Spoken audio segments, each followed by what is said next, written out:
Imagine that when you wake up every morning, you have a persistent, nagging thought, a whisper that asks you if you are making the most of your intellectual skills. Even though this question is scary, it's not just for you. A lot of people all over the world have the same one. It shows how everyone wants to grow, to learn more about the world, and to get deeper involved with the complicated things that happen in life. This audiobook is all about that drive. It slowly peels back the layers of what it means to really use the power of our minds and spirits to get smarter every day. There are times when people question their own abilities and think they have failed on their way to becoming smarter. Have you ever been in a room with other people and felt like you were the dumbest person there? Have you ever had a hard time with a problem that other people seem to have no trouble with? Even though they are hard, these kinds of events are common and can change you if you go into them with the right attitude. This audiobook tries to show how these bad events can be used to grow intellectually and spiritually.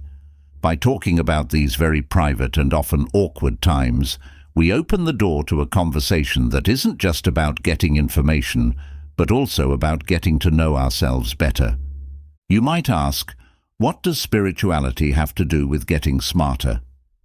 This audiobook takes a broad and all-encompassing view of intelligence, which may hold the answer. In this case, intelligence doesn't just mean being smart in school or being able to solve hard math. It includes mental and spiritual intelligence, which aren't usually talked about when people talk about brain power. To take a more complete look at intelligence, we need to look into how our feelings and spirituality affect the way we think and learn. For example, how does being aware for a moment before a test change how well we do? How does how we feel about something a coworker says in a meeting affect the decisions we make later? This audiobook has a lot of ideas in it. This method doesn't promise quick fixes, but rather a road marked by constant personal growth. The methods we'll talk about here are meant to be put into action slowly, day by day, with each step building on the last to make a strong base of knowledge and wisdom. As we talk about things like cognitive biases and how food affects brain health, we stress how important it is to take a balanced view that gives equal weight to logic and instincts. Not only is this balance important for brain growth, it's also important for finding more happiness and fulfillment in life. As you read this, you will be asked to think about the official and informal learning experiences you have had and how they fit into your intellectual life. It will be pushed upon you to question the way you think and become more aware of the mental habits that help you and those that hurt you. Metacognition, the process of learning about learning, is shown in this book as a secret method that is carefully woven into the stories of each chapter. You can choose how and what you learn with this method, giving you more control over your intellectual growth. This introduction sets the stage for a deep dive into the many ways that faith and self-help can help us grow intellectually. You are invited to start a trip that will help you understand how your mind works and also help you develop a spirit that likes and thrives on intellectual challenges. The chapters that follow will build on this one by looking at specific tips and strategies that will help you get smarter every day, not just by learning more things, but by building a wisdom that is all-encompassing, open to everyone, and deeply human. Chapter 1. Exploring your mind. How mindfulness can help you learn every day. Mindfulness is the practice of staying fully aware of your thoughts, feelings, and experiences in the present moment without judging them. It is becoming more and more popular as a way to improve your mental health and personal growth. Mindfulness has the power to completely change how we interact with information, which improves both our ability to remember things and our ability to understand them. It has such a big effect because it helps students connect more deeply with what they are learning, creating a setting where learning goes beyond just memorizing facts. At its core, mindfulness in learning means being very aware of how your mind works. It makes you want to interact with the information in a way that makes you curious and open to learning. For example, when someone is trying to solve a hard math problem, awareness helps them focus on the process, not just the answer. This method not only reduces the stress that comes with difficult jobs, but it also makes it easier to understand and remember things. Focusing on the present moment without judgment or distraction can help students notice their feelings and thought patterns that might be getting in the way of understanding. Mindfulness helps people learn in a deeper and more linked way by helping them see how things fit together and how they are related. In a world where knowledge is not separate but woven into a huge web of data and fields, this understanding is very important. Mindfulness helps students see these connections, which improves their critical thinking and lets them use what they've learned in a wide range of settings, many of which are new to them. For instance, a student learning the history of art could use mindfulness to really understand how historical events have affected artistic expression. This would help them understand both art and history in a deeper, more nuanced way. Emotional intelligence is an important part of learning that is directly affected by mindfulness. Mindfulness practice improves emotional intelligence, which is the skill of being able to notice and control one's own emotions, as well as understand and care about other people's feelings. This improvement is especially helpful in group learning settings, where being able to handle social situations can have a big effect on the learning process. Mindfulness helps students stay cool and collected even in stressful situations by making them more aware of their feelings. This keeps the classroom environment good for learning. As an added bonus, practicing awareness can also help you remember things. Neuroscientific studies have shown that mindfulness meditation, which is similar to mindful learning, can change the structure of the brain, especially in areas that deal with remembering, self-awareness, and seeing things from different points of view. These changes not only help you remember things in the short term, which is important for learning tasks, but they also help you remember things in the long term, which is needed for a full understanding and use of what you've learned. This means that students who practice mindfulness regularly can remember things more quickly and correctly, which is a clear benefit in both school and work settings. Mindfulness makes it easier to keep learning new things and be intellectually curious. Mindful learning makes it less likely that students will get bored or lose interest in school. They are still interested and driven, which are traits that are necessary for lifelong learning and intellectual growth. This part of mindfulness is especially important in today's world, which moves quickly and is always changing. There is always new knowledge available, and the only thing that stays the same is change. So, a mindful learner is better able to deal with new challenges, make sense of new knowledge, and do well in environments that are always changing. Considering all of these benefits, it's clear that incorporating mindfulness into daily learning is not only helpful, but also necessary for anyone who wants to improve their intelligence. Mindful learning doesn't require big changes to existing study habits. Instead, it can be added to existing study habits by using simple techniques like deep breathing before starting to study, focusing on the task at hand without switching between tasks, or thinking about what was learned at the end of each study session. These small, doable steps add up over time to make a big difference in how people understand, process, and remember knowledge. Cognitive biases: how to find and get past mental blocks. Cognitive biases, which are regular deviations from what is normal or logical in how we make decisions, have a big effect on how we learn and how smart we become. Because of these biases, people may not be able to think clearly, make good choices, or understand or correctly interpret information. Anyone who wants to get smarter every day needs to understand and deal with these biases. This makes it easier to think critically and make choices based on correct, unbiased information. The confirmation bias is a common cognitive bias in which people prefer information that supports what they already believe or hypotheses, even if that information isn't true. This attitude can really hold someone back intellectually when they are learning. For example, someone might only look for sources that back up what they already think about a scientific idea, ignoring proof that says something different could help them learn more about the subject. Learners need to actively seek out different points of view and question their own ideas in order to get over this bias.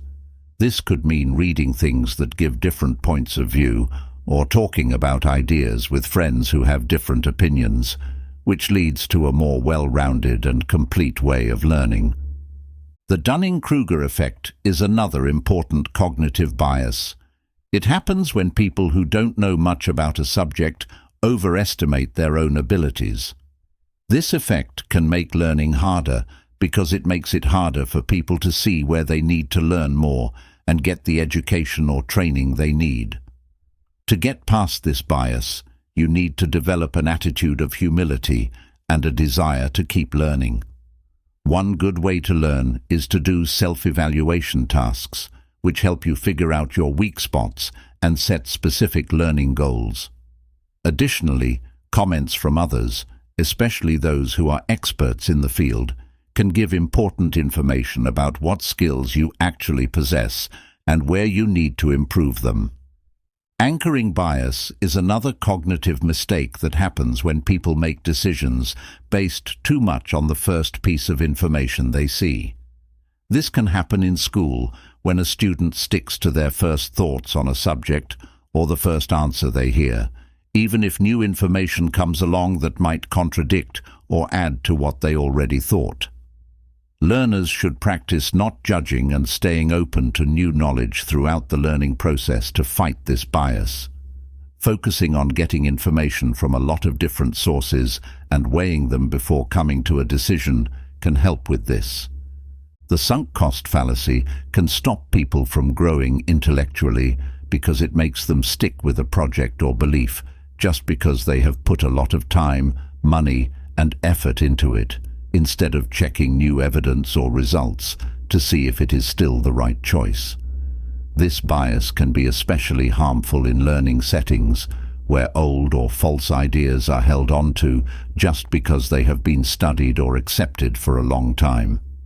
To avoid this fallacy, you need to understand that investments made in the past can't be regained, and that holding on to them may cause you to lose more money. Learners need to be able to let go of old or wrong information in order to adopt new methods or ideas that are more useful or accurate, even if it means admitting that past efforts were in the wrong direction. The halo effect, in which a person's general opinion of a person, brand, or product makes them feel and think positively about their character or properties, can also make it hard to make good decisions. In the work and school worlds, this could lead someone to believe an idea or piece of information just because it comes from a well-known source without really thinking about it. To lessen this bias, students need to practice critical thought and checking facts on their own, no matter how well known the source is. This means carefully looking at facts and points, making sure they make sense, and using more than one source to make sure what you're reading is correct. The main goal of fighting these biases is to improve learning accuracy and intellectual purity. Each bias comes with its own problems, but it also gives people the chance to improve how they think about things and make choices in big ways. People not only get smarter, but also have a deeper understanding of how their thoughts work when they learn to recognize and deal with these biases. This knowledge is priceless because it helps you make better choices, solve problems more effectively, and have a fuller, more informed life experience overall. Chapter 2 is about emotional intelligence, or how emotions affect how we make choices. The way our feelings and decisions affect each other is a complicated and multifaceted part of human psychology that has a big impact on our daily lives and on our capacity to learn and think critically. Emotional intelligence, or the ability to recognize, control, and express your feelings, as well as the ability to interact with others in a wise and caring way, is a major factor in how we make choices. Figuring out how our feelings affect the choices we make can help us become smarter by letting us make choices that are based on more facts and less bias. Emotions can change the way we make choices in both good and bad ways. On the plus side, feelings are necessary for making quick choices. They give quick, often unconscious opinions on what's going on, which is especially useful in pressing or emergency situations where there isn't time for a full analysis. For instance, fear can make us stay away from situations that could be dangerous, while happiness can push us to take advantage of chances that could help us grow and feel fulfilled. Emotions also help us decide which jobs are most important to us based on our values and wants, so we work on the things that are most important or satisfying to us. But it can also be bad when emotions affect how decisions are made. One example is that worry can make us less able to make decisions because it clouds our judgment. In the same way, sadness can distort our view, causing us to focus too much on bad results or possibilities, which can make it harder to solve problems or think of new ideas. In places where we are learning, feelings like anger or sadness can make it harder to take in and remember what we are being taught, which could slow down our progress. Developing strategies for controlling your feelings is important if you want to use them to make good decisions. Mindfulness is an effective method that can help people notice their emotional state and keep their emotions from getting in the way of their thinking. Mindfulness helps people stay detached from their immediate emotional responses. This lets them look at the situation more objectively and make choices based on a balanced mix of emotional and logical information. Increasing your emotional awareness is another important approach.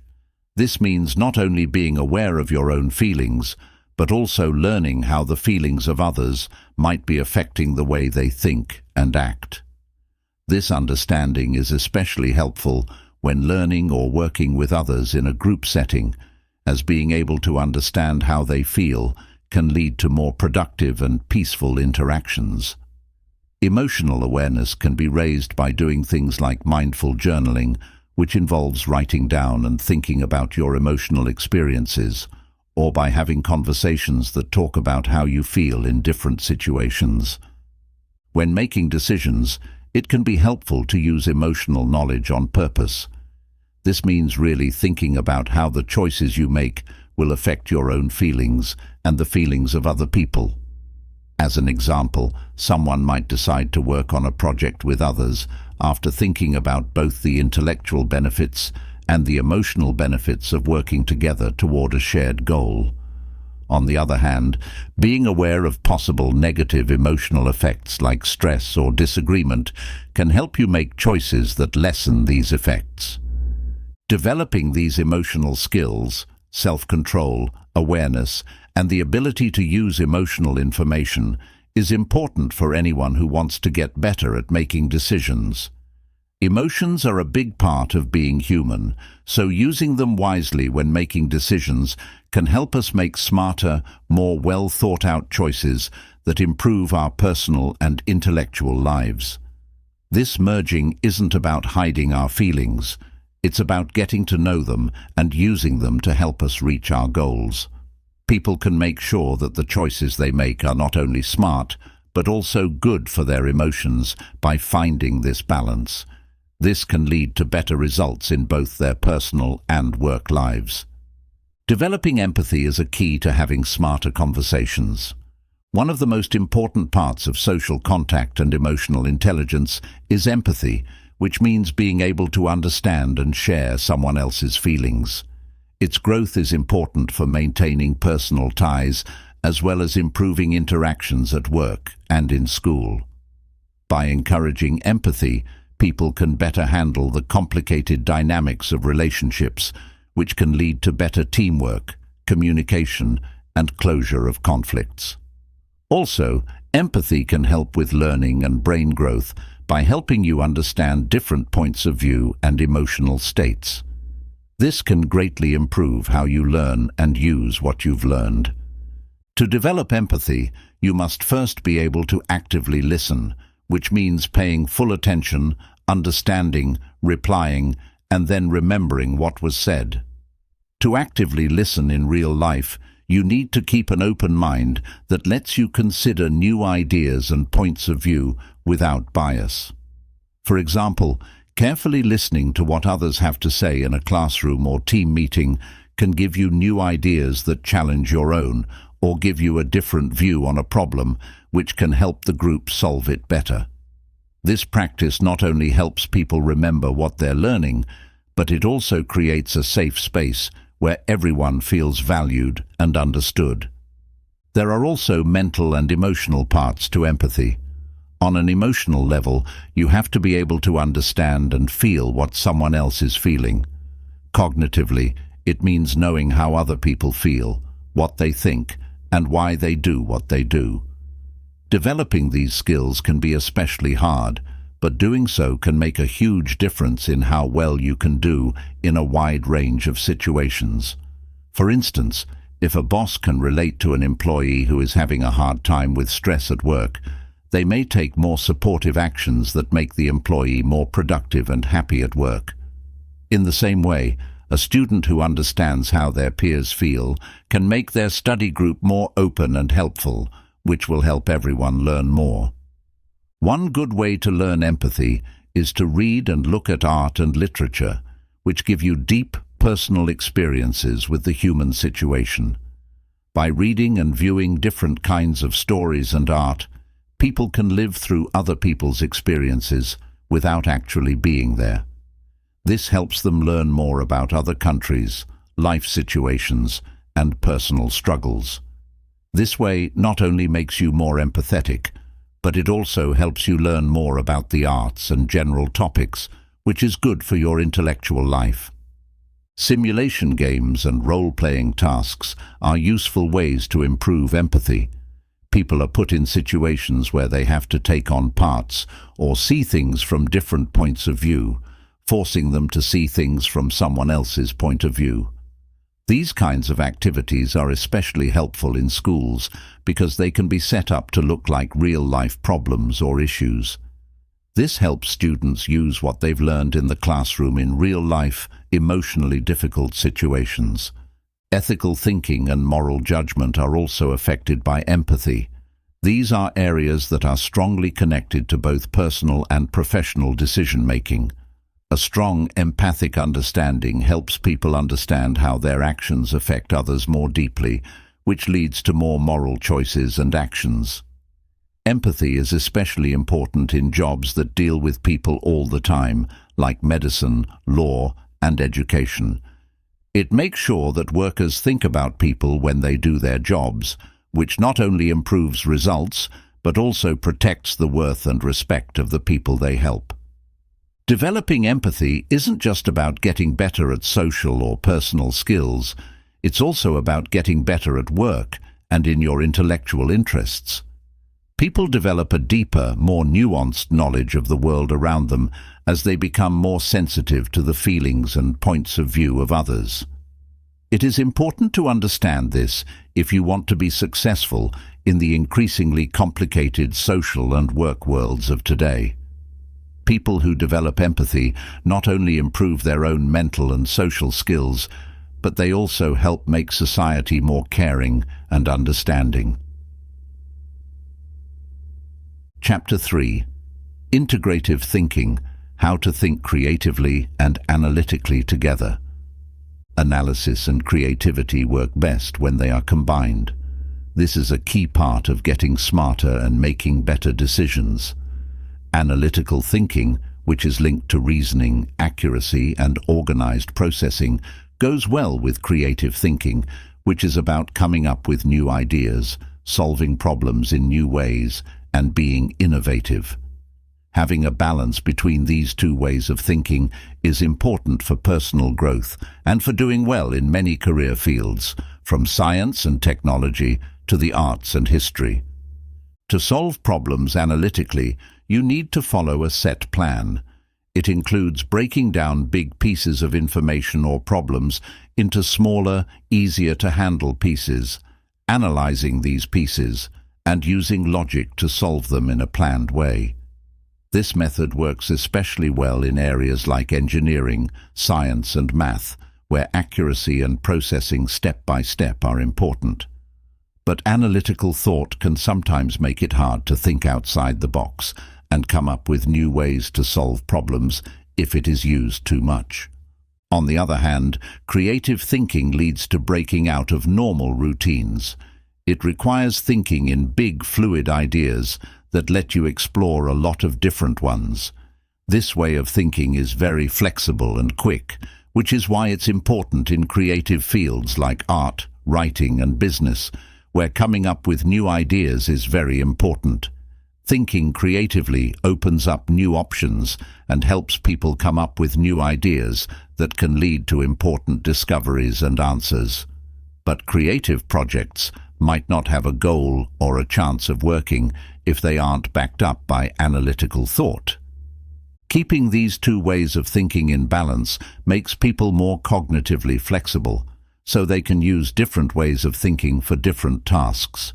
For instance, a researcher might use critical thinking to look at the statistical data from an experiment and then switch to creative thinking to figure out what the results mean and come up with new ways to use the information. For example, a business leader may need to be able to analyze data to keep track of budgets and logistics, but they may also need to be able to think creatively to come up with new ways to sell their products or run their business. Doing things that excite both sides of the brain can help you find a balance between analytical and creative thinking. Puzzles, games that require you to use logic, and tasks that require you to think critically can help you get better at analyzing things.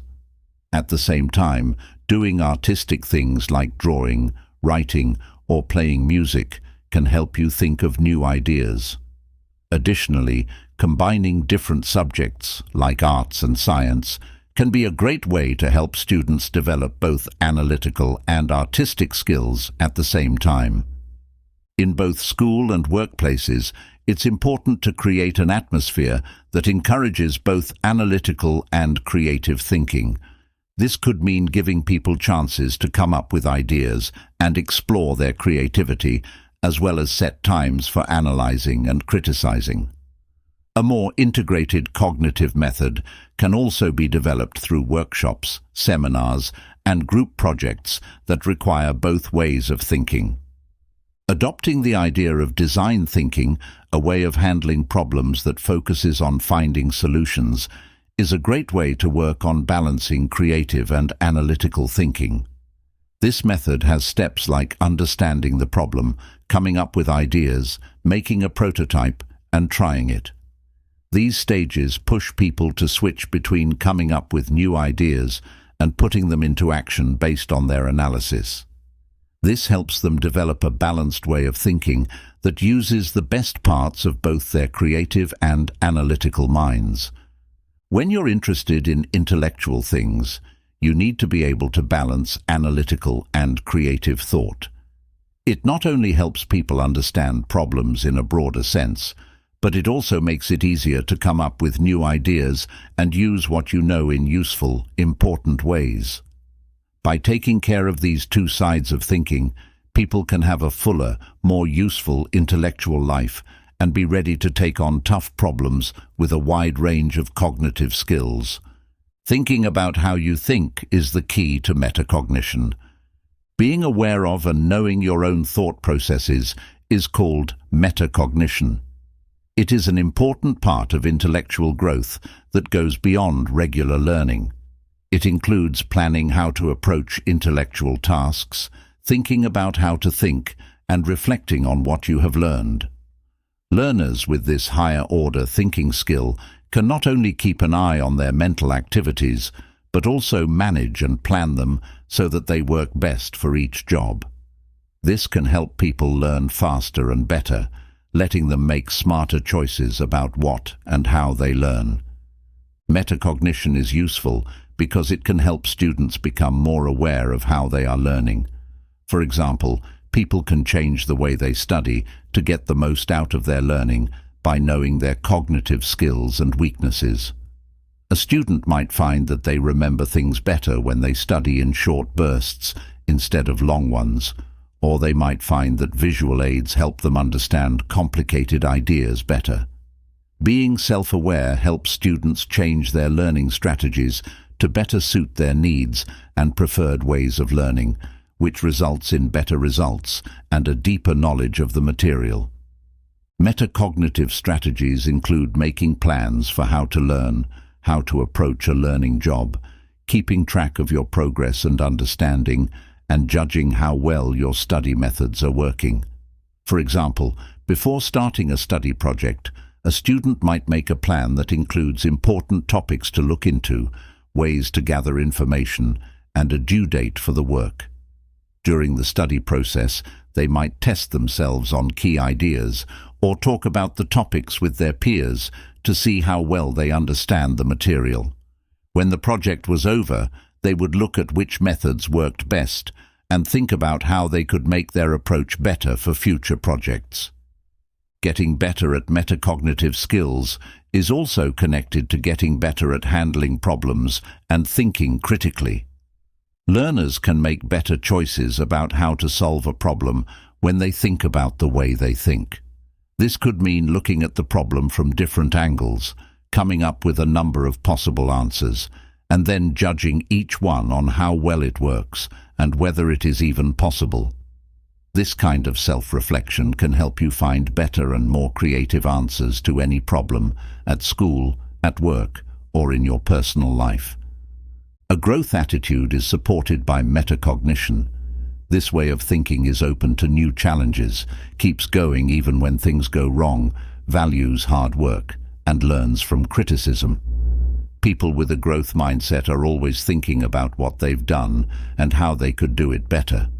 This not only makes them smarter, but it also makes them more resilient and able to adapt to new situations, which are skills that are becoming more and more important in a world that changes so quickly. People can improve their metacognitive skills by doing things that force them to think about what they are doing. One good way is to keep a learning journal.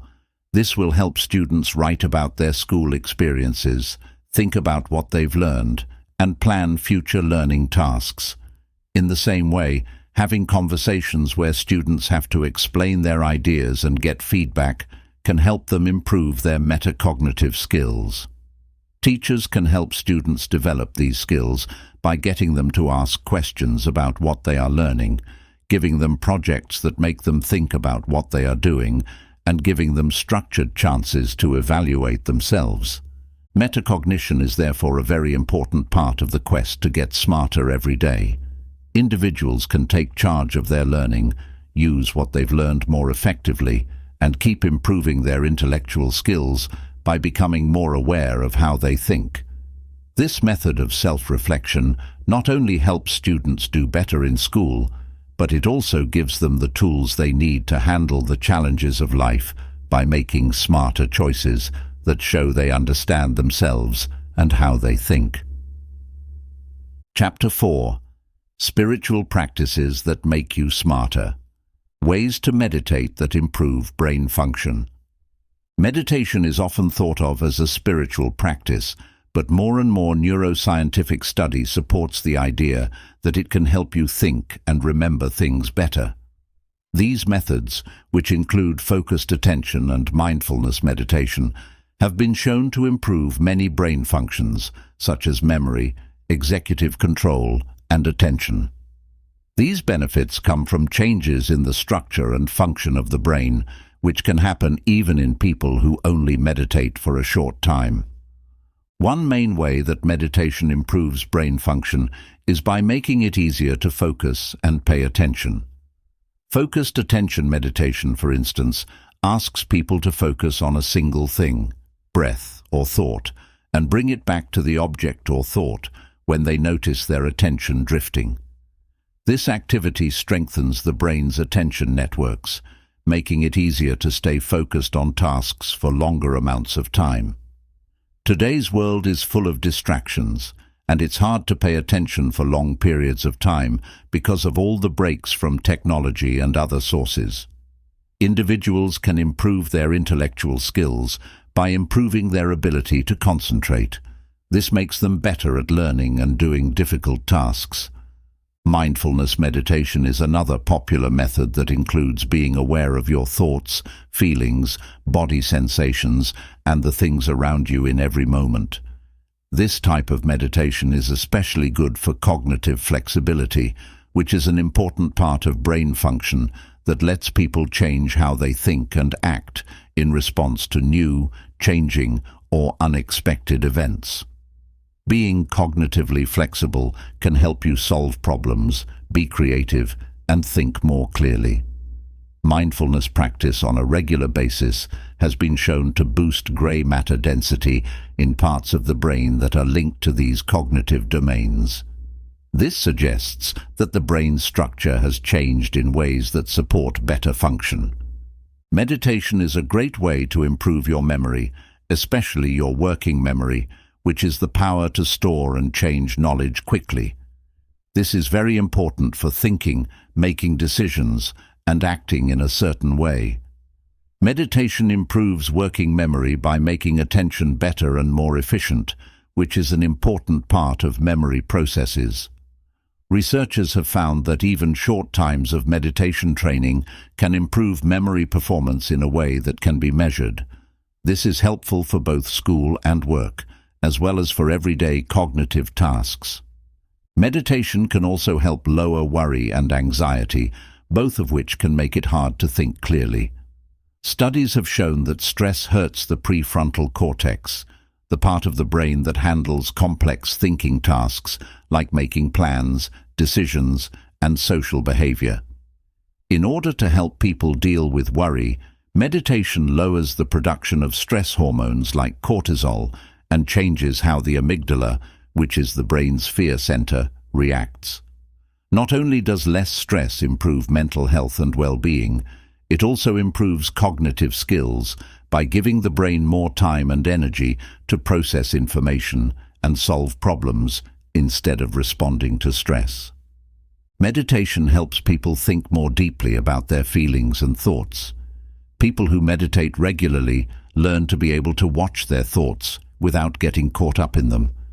Controlling your emotions and thoughts that get in the way of thinking clearly are two areas where this skill comes in handy. Meditation gives you a sense of distance and perspective, which helps you have better control over your thoughts and better mental clarity when facing intellectual challenges. Beginner methods like guided meditations or apps that offer structured meditation sessions can be very helpful for people who want to add meditation to their routine to improve their brain power. Regular practice, even for short amounts of time, can have big effects. As you get better at meditation, trying out different styles can help you stay interested and get the most out of your mental gains. Consistency and a desire to really focus on the practice are important if you want the mind-altering power of meditation to work on you and make you smarter. Spiritual rituals and how they help you think straight. Spiritual practices like prayer, meditation, and symbolic actions like lighting candles or singing are important parts of many people's lives. They bring them peace and grounding and also improve their mental clarity and ability to think clearly. These practices, which have deep roots in many different religious and cultural beliefs, help people feel better mentally and learn new things. By doing spiritual rituals, people can make a structured and reflective space in their thoughts. This can help them think more clearly and concentrate better. Several psychological processes can be used to show how spiritual practices can help clear the mind. First, these routines often include doing the same thing over and over, like chanting a mantra. This can help to calm the mind and block out everyday thoughts and other distractions. This effect of calming is very important for mental clarity because it helps the brain focus better on the job at hand without being distracted by unrelated worries or emotional problems. For example, the repeated motion of prayer beads or the steady beat of chanting can put you in a meditative state that clears your mind and lets you think more deeply. When you're feeling stressed or unsure, spiritual practices can help you feel more at ease by giving you a sense of order and predictability. This feeling of security is good for mental clarity because it lowers cognitive load, which is the amount of work that needs to be done in the working memory. Minds can better process information, solve problems, and make choices when people feel more grounded and less stressed. Rituals can be especially helpful during times of high stress or when facing difficult problems because they give your mind a break and help you get back on track. A lot of spiritual practices involve sharing an experience with others. This can help your brain work better by interacting with other people. It's good for your mental health to take part in group activities like meditation or prayer. These activities can help you feel more connected to others and get social support. Emotional support from a group can ease the effects of mental problems like depression or loneliness, which can make it hard to think clearly. Besides that, interacting with others in a planned and meaningful way can encourage intellectual discussion and the growth of new ideas and views, which can further improve mental clarity and ability. Spiritual practices also often help people think about themselves and reflect, which are important parts of metacognition that we talked about earlier. People are forced to think about their views, values, and life's bigger questions by these practices, which can help them understand and know themselves better. This habit of reflecting can help you better control your emotions and thoughts, which can lead to better, more focused cognitive functioning. Meditation retreats, praying, and other spiritual practices that make you think and feel deeply force people to face their thoughts and feelings head-on, which can lead to deep personal insights and clearer mental states. Spiritual practices can have long-lasting effects on how clear your mind is. Doing these things on a regular basis can change the way you think and solve problems, making you more thoughtful, focused, and efficient. Over time, these changes can help build a stronger, more resilient cognitive framework that can better handle the stresses and difficulties of everyday life.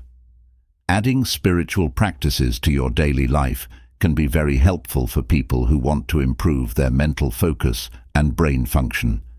It not only helps you think clearly and concentrate right away, but it also helps your brain stay healthy and strong over time. Chapter 5. How to learn from others. The wisdom of mentorship and how it affects intelligence. The ancient practice of mentoring, in which someone with more experience or knowledge helps to lead someone with less experience or knowledge, is an important part of growing as a person and as a thinker. This relationship, which is based on confidence and sharing knowledge, is very important for improving intelligence because it brings together support, inspiration, and useful advice that is specifically tailored to the needs of the mentee. The dynamic relationship between a mentor and mentee makes learning more interesting and gives depth that isn't always possible with official education alone.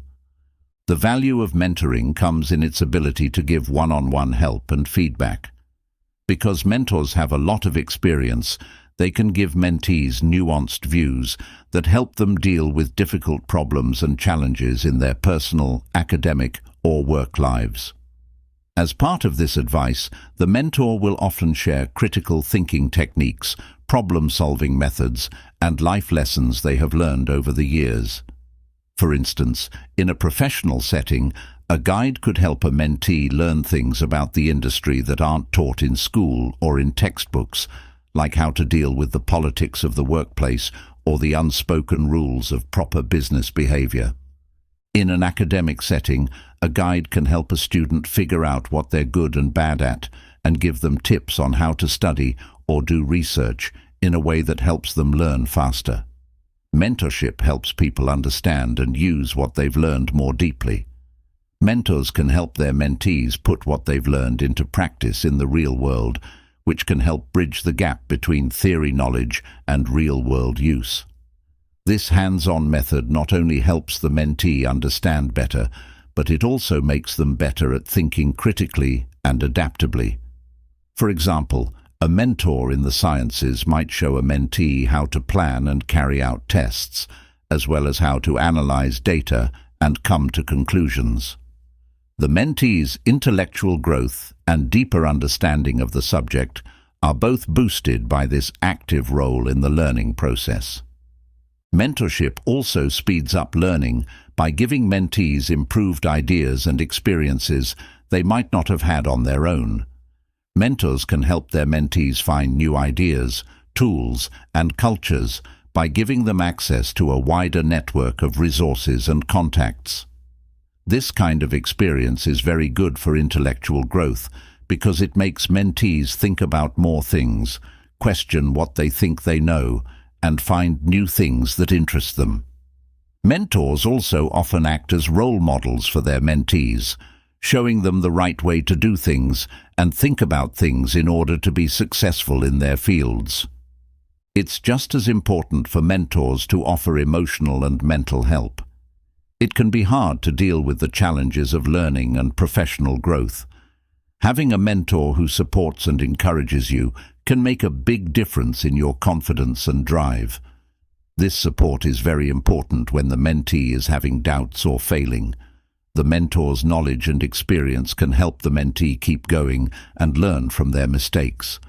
The relationship-building part of mentoring, based on mutual respect and understanding, makes it safe for the student to be open, ask for help, and get helpful feedback without being judged. The knowledge that is shared through mentoring is a strong way to improve and grow intellectually. Mentors make a big difference in their mentees' intelligence by building a connection that is both supportive and enriching. They give them the tools they need to learn well, think critically, and do well in their careers. Finding a mentor and working with them can help anyone reach their full intellectual potential.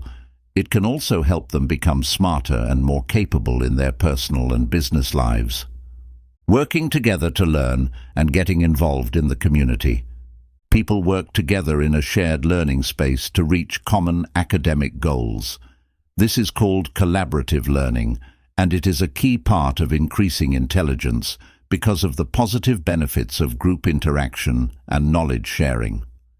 This way of teaching uses the different skills and points of view of the people in the group to help everyone understand the material better and more completely than they could by studying it alone.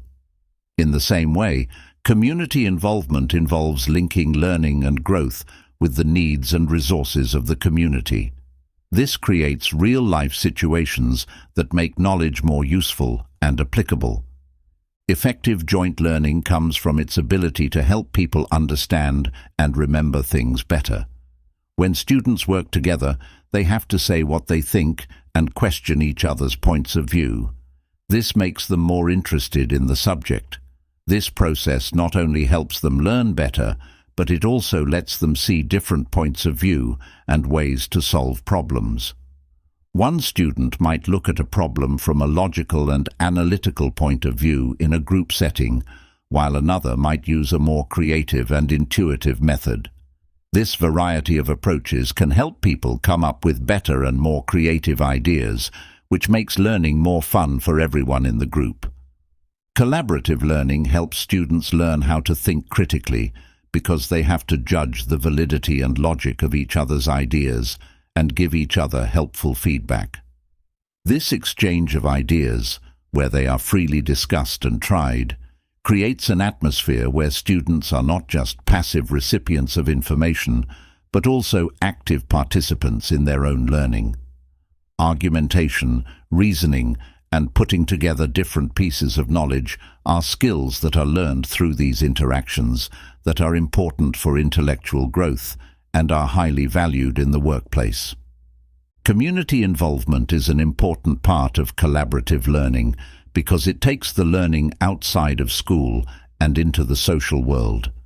By working on community projects, students can put what they've learned in the classroom to use in real life, which helps them understand how what they've learned applies to the real world, such as a group of environmental science students might work on a habitat restoration project with a nearby protection group. Students can see for themselves how environmental policies and conservation efforts affect the world around them. This gives them a chance to learn things that are hard to teach in a standard classroom setting. Students learn a lot about management and flexibility from the problems they face in group projects, like figuring out how to coordinate plans, divide up tasks, and settle disagreements. They learn how to work in teams in their future jobs, where cooperation and adaptability are often key to success by doing these things. Students' intellectual and emotional maturity can be seen in how well they handle these difficulties, which shows that they are ready to deal with similar situations in the real world. Collaboration and involvement in the community are important parts of today's education system that aims to improve not only academic skills, but also social abilities and public duty.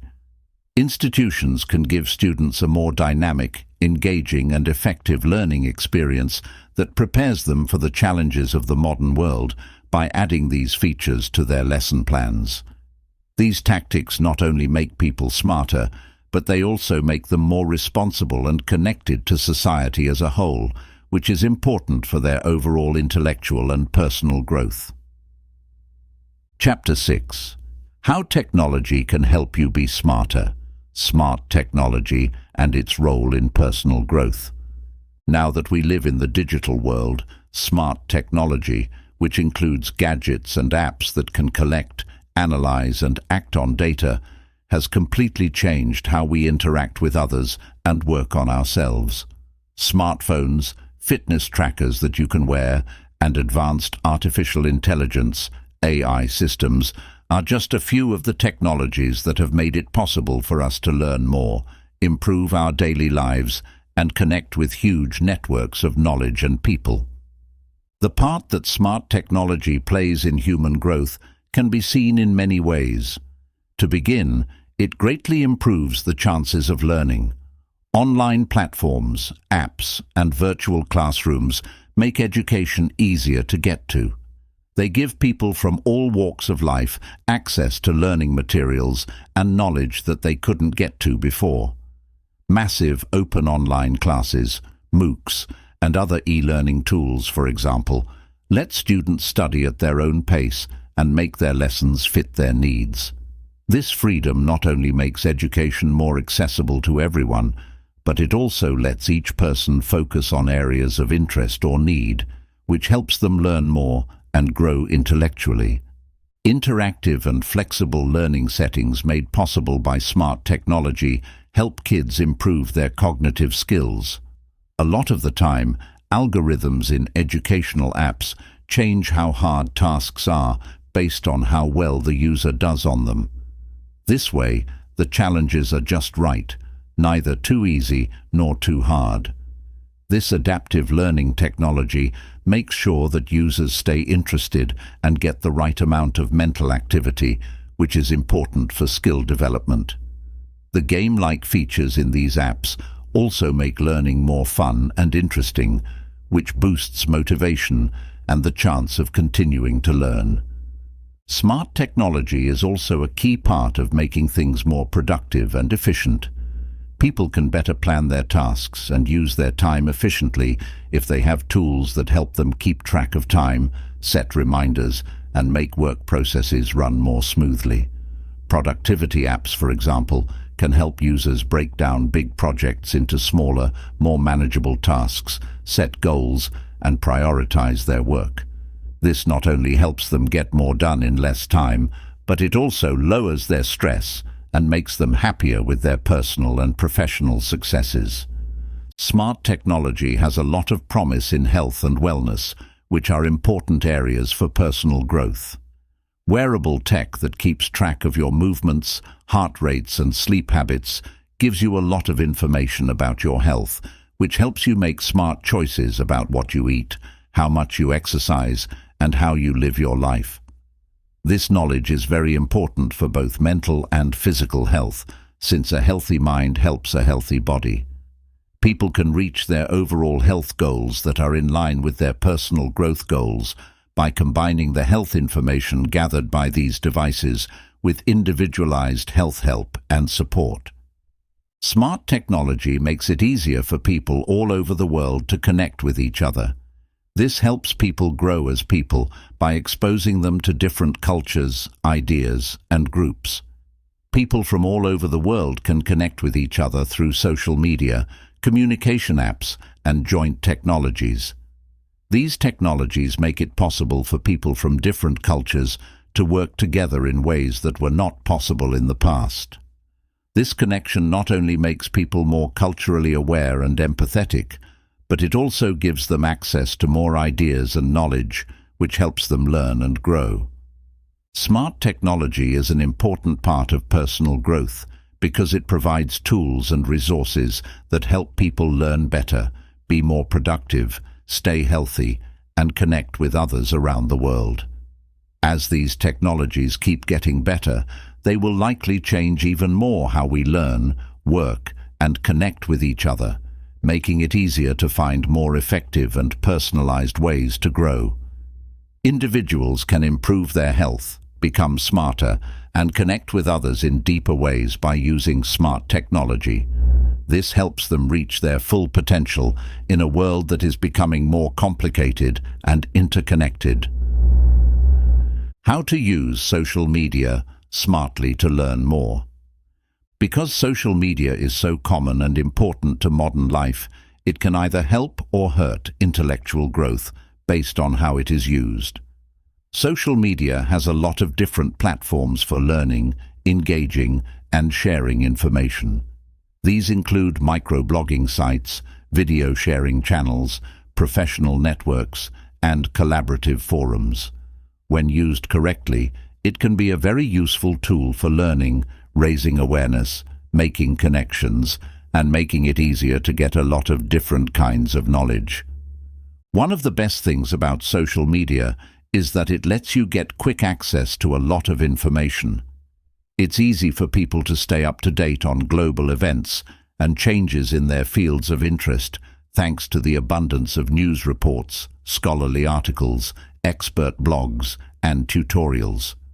For example, users can learn about the latest trends, innovations, and debates in professional groups by following thought leaders and industry experts on social media sites like Twitter and LinkedIn. This kind of experience not only helps you understand things better, but it also keeps you up to date on the newest ideas and ways of doing things.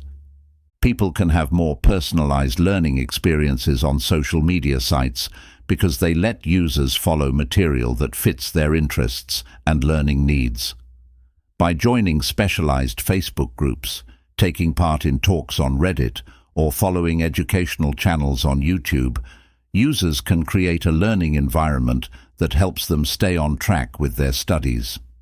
This customized way of getting information can make people more interested and help them remember what they've learned, because they're more likely to interact with material that is relevant to their personal learning goals and interests.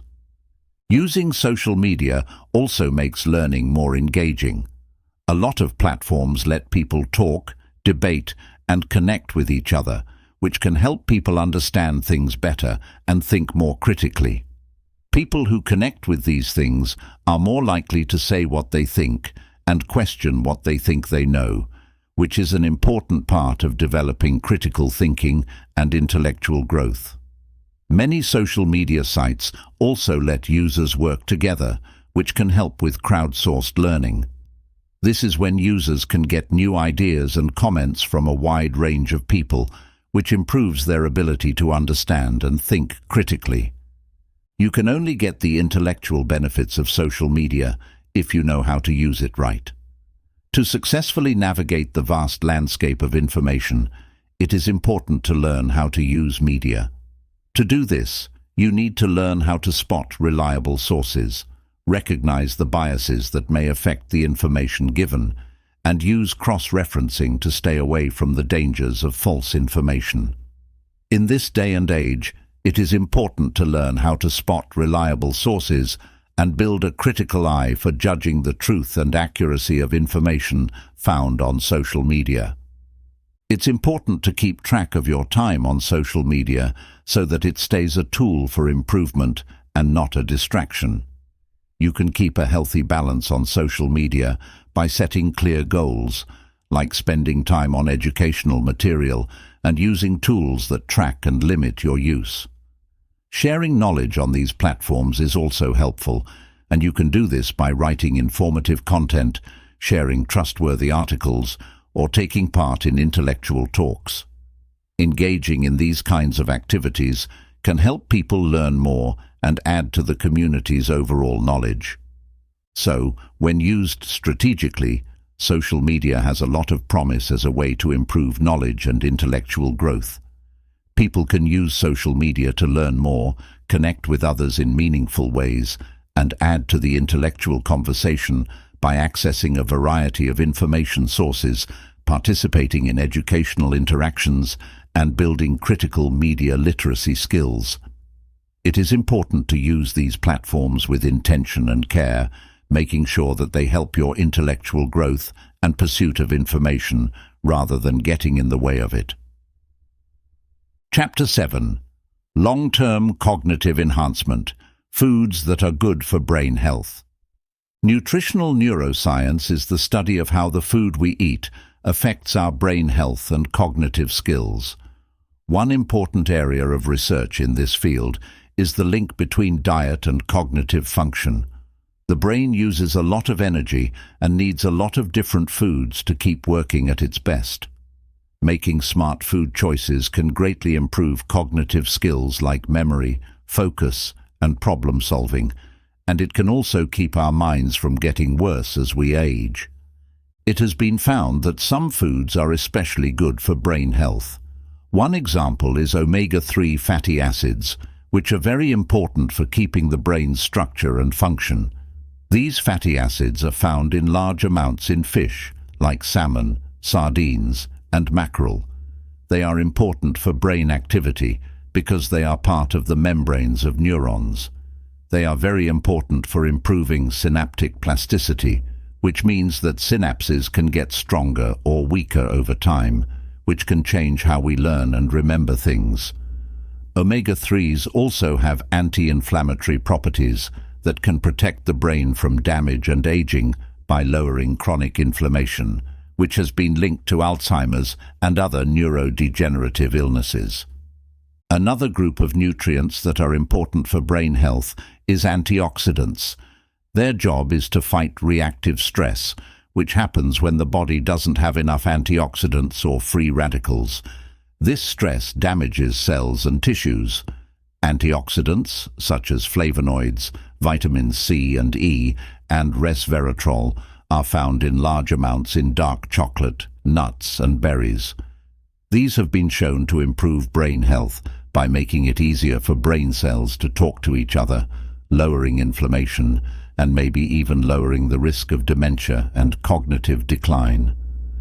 Complex carbohydrates are also important for brain health because they provide a steady flow of glucose, which is the brain's main source of energy.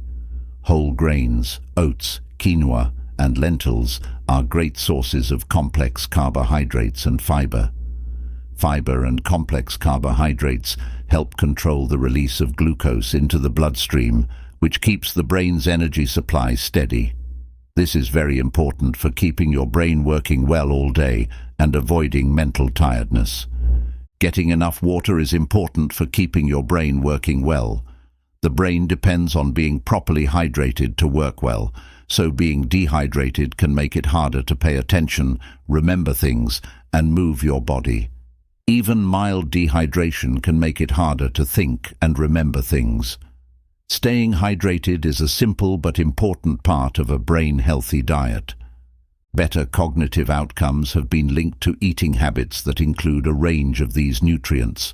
For example, the Mediterranean diet encourages eating whole grains, fish, fruits, veggies, nuts, and olive oil.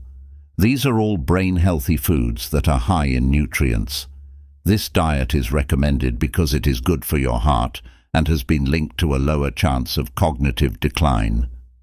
Good blood flow to the brain is also important for maintaining cognitive health. Diet has an effect on more than just the physical health of the brain when it comes to cognitive ability. Some foods can affect your mental health, your energy, and your mood. Probiotics, which are found in yogurt and other fermented foods, can help your gut health, which is linked to your mood and brain processes through the gut-brain axis. These foods help keep the microbiome in your gut healthy, which in turn changes the chemistry of your brain and sends healthy messages to it. A powerful way to improve brain health and cognitive abilities is to make smart food choices. When you mix a healthy eating plan like the Mediterranean diet with a diet high in omega-3 fatty acids, antioxidants, complex carbohydrates, and enough water, you can get all the nutrients your brain and body need to stay healthy. The link between diet and cognitive function is becoming more clear as study goes on. This shows how important nutrition is for keeping your brain healthy throughout your life. Working out and being mentally sharp. Not only is exercise important for keeping your body healthy, it also has big effects on your brain, improving memory, executive function, and mental speed. Regular physical exercise has benefits that last a person's whole life. It can protect against cognitive decline as they age and improve brain function in younger people. There are many physiological processes that make this link between physical exercise and cognitive health possible. This shows how important a physically active lifestyle is for maintaining and developing your brain. Increasing blood flow to the brain is one of the main ways that exercise improves brain performance. This increased blood flow to the brain helps the delivery of oxygen and nutrients, which are important for keeping brain cells healthy and helping them heal. Better blood flow also makes it easier for brain cells to get rid of waste products. This can help keep harmful substances from building up and causing cognitive decline. Running, swimming, or cycling are great aerobic workouts that can really speed up your heart rate and increase blood flow all over your body, including to your brain. Brain-derived neurotrophic factor, BDNF, is a protein that helps neurons grow, stay healthy, and survive. Exercise also increases the production of BDNF. The hippocampus is a part of the brain that helps with remembering and learning. BDNF helps new neurons grow and improves the connections between neurons. Neurogenesis and synaptic plasticity are very important for making memories and learning new things. More BDNF is produced when you do regular physical activities that test your cardiovascular fitness. This molecule helps your brain's cognitive processes, especially memory and learning. The chemicals in the brain that send information between neurons are called neurotransmitters. Exercise helps keep these chemicals in balance. Neurotransmitter levels, such as serotonin, dopamine, and norepinephrine, tend to be balanced by activities that make the heart beat faster. Having this balance can improve your happiness, focus, and drive, which are all important for brain health. For example, higher levels of dopamine can help you focus and be more motivated, while higher levels of serotonin are linked to a more stable mood and better health in general. It has been shown that exercise changes the structure of the brain. Imaging studies have shown that regular physical exercise can make some parts of the brain bigger. These parts of the brain are especially important for cognitive control and memory. Examples include the prefrontal cortex and the medial temporal cortex. It is thought that these changes can help improve cognitive skills and delay the onset of neurodegenerative diseases like Alzheimer's and dementia. Exercise is good for everyone's brain, not just kids and middle-aged people. It's also very good for older adults. Regular physical exercise can help seniors keep their minds sharp, improve their memories, and slow down the normal cognitive decline that comes with getting older. Also, doing dance, yoga, or tai chi, or doing activities that require balance, coordination, and complex motor tasks can help your brain work better by forcing it to work with your body. This makes you more mentally and physically agile. Indirectly, physical exercise is good for your brain because it helps you sleep better and feel less stressed. Getting enough good quality sleep is important for cognitive tasks like remembering things, fixing problems, and making decisions. It is known that exercise can help you sleep better and keep your sleep cycles in check, which can improve your brain power. The same way that exercise can help your mental health by lowering stress and worry, it can also help your mental health by improving memory and mental flexibility. The link between exercise and better brain function is strong and has many parts. Regular physical exercise improves mental agility by changing the structure of the brain, increasing blood flow to the brain, and controlling neurotransmitters. It also has psychological benefits, such as making you feel better, sleeping better, and lowering your stress levels. Exercise is an important part of any plan to keep or improve brain health because it has so many benefits. As we've looked into intellectual and personal growth, we've come across a wide range of strategies, each of which has its own benefits for our intellectual abilities and general health. From the subtle benefits of attention in everyday learning to the big effects that what you eat has on your brain health, each topic has shown how getting smarter every day is a complex process. This trip shows how deeply our mental activities, physical health, and emotional well-being are linked. It also shows that real intelligence is more than just academic information or professional skills. After thinking about the topics that were talked about, it's clear that improving our intellectual abilities is a continuous process that is strongly connected to the choices we make in our daily lives. Mindfulness practice not only helps us pay more attention and focus, but it also improves our metacognitive skills, which means we can understand how we think more deeply. In the same way, our talk about cognitive biases made me realize how important it is to think critically and be aware of the mental tricks I use and the mistakes they can cause when I'm making decisions. We can't say enough about how important emotional intelligence is. It makes us better at making decisions and helps us build relationships that are both helpful and mentally stimulating. Being able to relate to others and understand the emotional undercurrents of our interactions adds complexity to our intellectual pursuits and helps us understand why people do the things they do in a more complex way. By incorporating exercise and good diet into our mental and emotional health, there is a clear way to improve brain function and mental agility as a whole. Regular physical exercise is good for your body and also helps your memory, critical thinking, and problem-solving skills, all of which are important for success in school and in life. Similarly, the foods we eat can either help or hurt our brain processes. Because of this, the foods we eat are an important part of our intellectual fitness routine. Technology is also an important part of our intellectual settings because it gives us tools that make learning and working much easier.